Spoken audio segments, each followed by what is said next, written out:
Hey there, everybody! It's time for the first pay-per-view of 2002 as we kick off Ignition with the main event of Booker T defending the WCW World Title that he won at Starrcade against Kanyon. Ric Flair defending trying to take the U.S. title off Billy Kidman.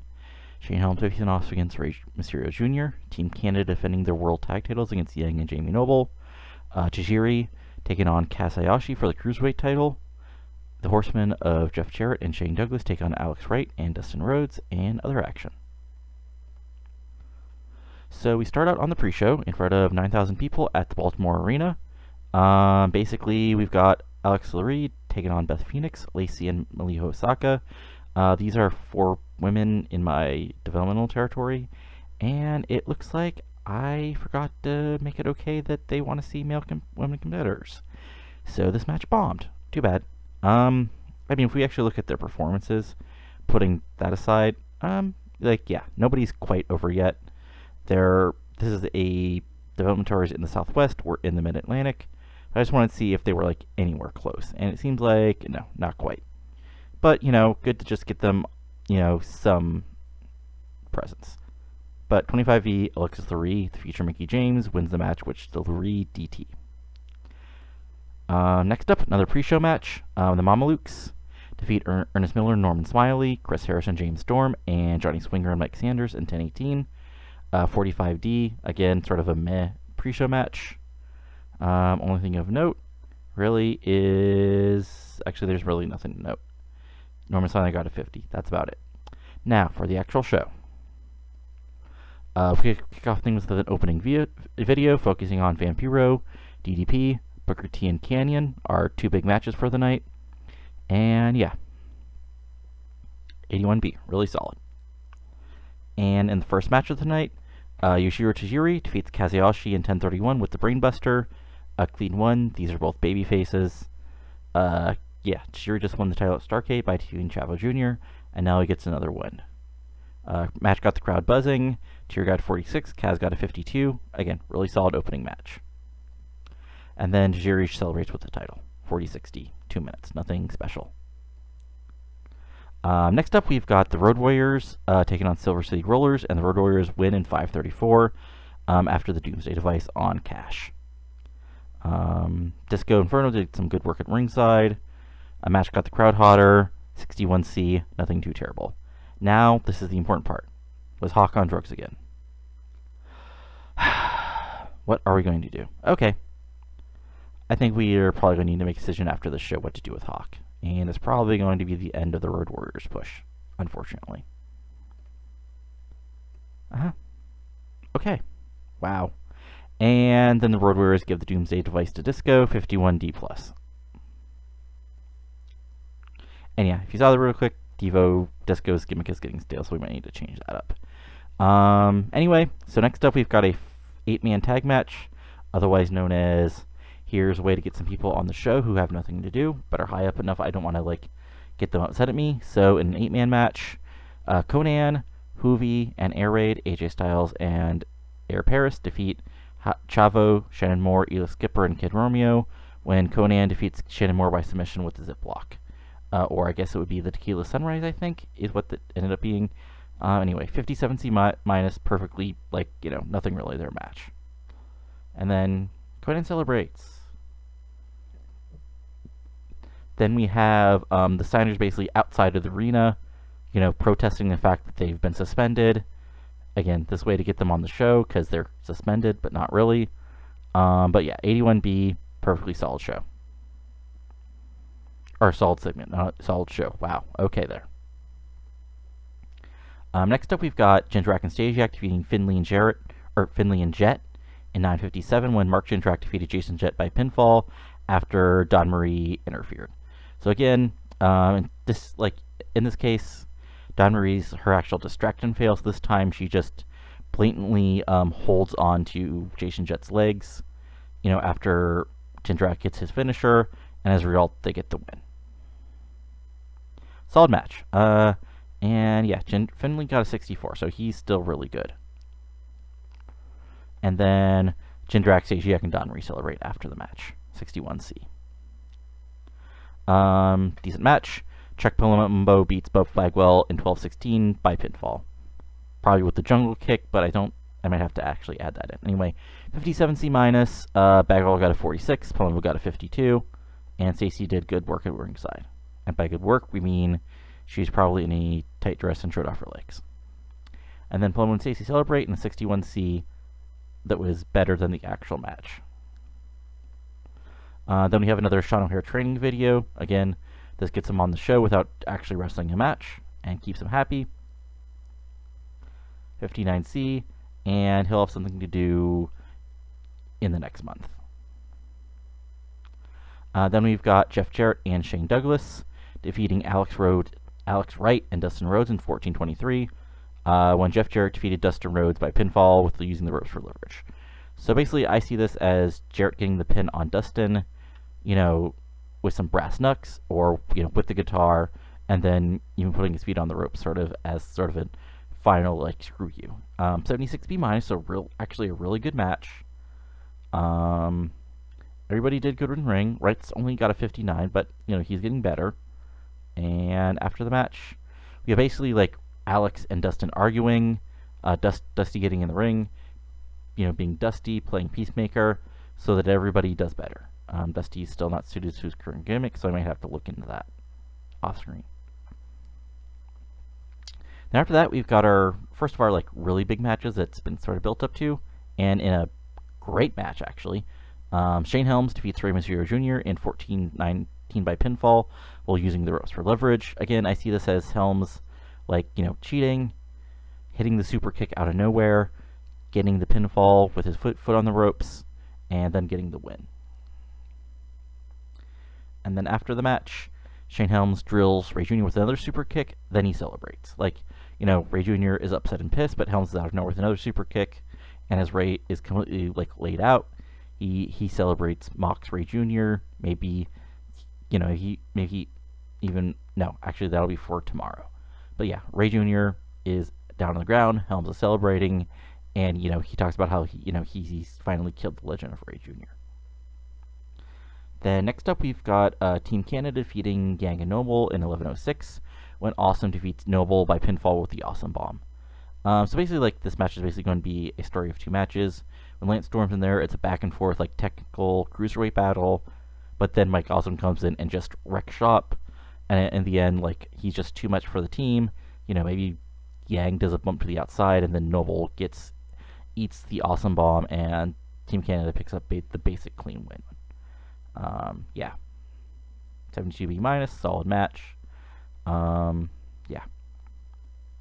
And then they celebrate. 61C. And yeah, here we go. So, Billy Kidman defeats Ric Flair by 1931 by pinfall with a shooting star press after a distraction from Torrie Wilson. So even though this is a distraction, what I really see happening is basically Flair has Kidman down. Then he goes out and goes on the ring apron when Torrie gets on there, flirts with her, goes to kiss her, and Torrie looks like she's ready for it, and then he gets kneed in the balls as Ric Flair tends to do. Kidman's ready, hits his sort of face buster type thing, goes up top, hits shooting star press, and gets the win. But yeah, 1931, so long match, 73 minus, so really good match. And fantastic heat and good wrestling, so can't ask for too much more. And then after the match, Kidman and Torrie celebrate. 53C minus, because Kidman's, not the most over guy. Then we got DDP and Vampiro entrances. 96A minus, this is just really building up the match. And then Vampiro defeats Diamond Dallas Page by 14-21 by pinfall after using a foreign object. So I just see them as eventually the ref's down. Vampiro gets, Vampiro, hits DDP with fire, then hits the nail-in coffin, and picks up the win. 81B, 78 for DDP, Vamp 69. And then after the match, the chair shell, DDP is struggling to get up. Vampiro has a chair, he sets it up, and then he hits Page with a nail in the coffin on the chair. Then next up after that, Kanyon and Joanie have their entrance, and Booker T has his entrance. And then in the actual match, which is an 80, Booker T defeats Kanyon by 1804 by pinfall with a missile dropkick. Okay, that should probably be the bookend or Harlem Hangover, but I actually like that. Like, Booker T gets the pinfall. He makes defense number 1 of his title, 80B, 18 minutes. Pretty good match. Booker T gets an 80. Kanyon gets a friggin' 87. And then Booker T celebrates. Basically he gets the pinfall. He rolls out before Kanyon can go after him, and he just celebrates with the fan with his title to end the show. As the announcers, hype up the Booker T has successfully defended his title, but he has lots of contenders, looking for him, looking for a chance at his title at, starting tomorrow on Nitro. And we have a 85B+, so again, a really solid show. So let's make some speeches. Let's say, good job to Flair. Great job for Kanyon. And great job for DDP. So, again, so yeah, that was the end of the pay-per-view. So, who do you think is going to be the next title shot? Vampiro got a win. Billy Kidman kept his title. Jarrett and Douglas got a win. Steiner's might be back from his, thing.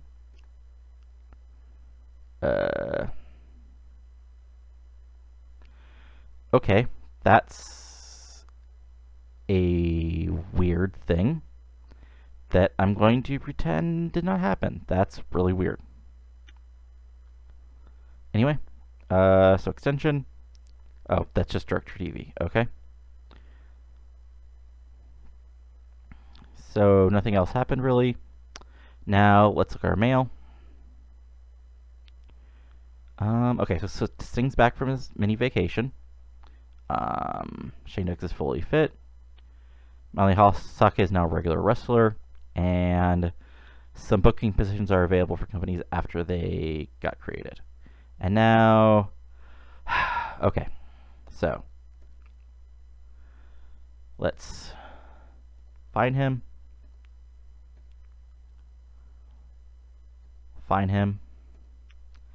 And yeah, I think we're going to do one thing. So we're going to suspend him, and we'll give the Road Warriors one more shot. After Hawk's back, we'll give them one more sort of mini run. If Hawk's still basically Hawk and is, then it'll be rehab time. But yeah, so I think that was actually a pretty solid show. If we look at if we look at our size so far, we've been doing pretty well. We've gone from a 56 to a 67, which is really good. We're not quite there as far as importance, but we're getting there. And just to look at things for our storylines, so this is over with a 72B minus. This is at 83B plus, 88B plus, 48D plus, because that's cruiserweights. The Horseman sort of feud is at a 76, and the tag title feud is at a 70. So I'll deal with those afterwards. For creative meeting, franchise players, Booker T is our number 1 guy, Flair's number 2, Steiner's number 3, TDP's number 4, and Cannon's number 5. For who's hot, this is actually pretty funny. So Jindrak's number 5, Booker's number 4, Jarrett's number 3, Helms is number 2, and Reno's number 1. Okay. And under who's not, it's basically our jobbers. And if we do a quick auto push of everybody, making sure everybody, we don't have anybody weird who will get a weird push that doesn't make sense. So, yeah. So let's just see the new pushes. So, okay, main event is Kanyon, Booker T, Scott Steiner, Jeff Jarrett, Douglas DDP, Sting, Vampiro, Dustin Rhodes, Ric Flair, and Rick Steiner. Upper mid-carders are Chuck Paulumbo, Shawn O'Hare, Ray Jr., Buff, Shane Helms, Alex Wright, Fit Finley, Mike Awesome, Conan, Billy Kidman, and Animal. Mid-card, Tajiri, Smiley, Storm, Mike Sanders, Kaz, Reno, Jason Jett, Ernest Miller, Big Vito, Cash, Disco, Jamie Knoble, and Chavo, and Shawn Statsiak, and Mark Jindrak, and Hugh Morris. And then, yeah, we've got some the lower mid-carders. So, yeah, not a whole lot there.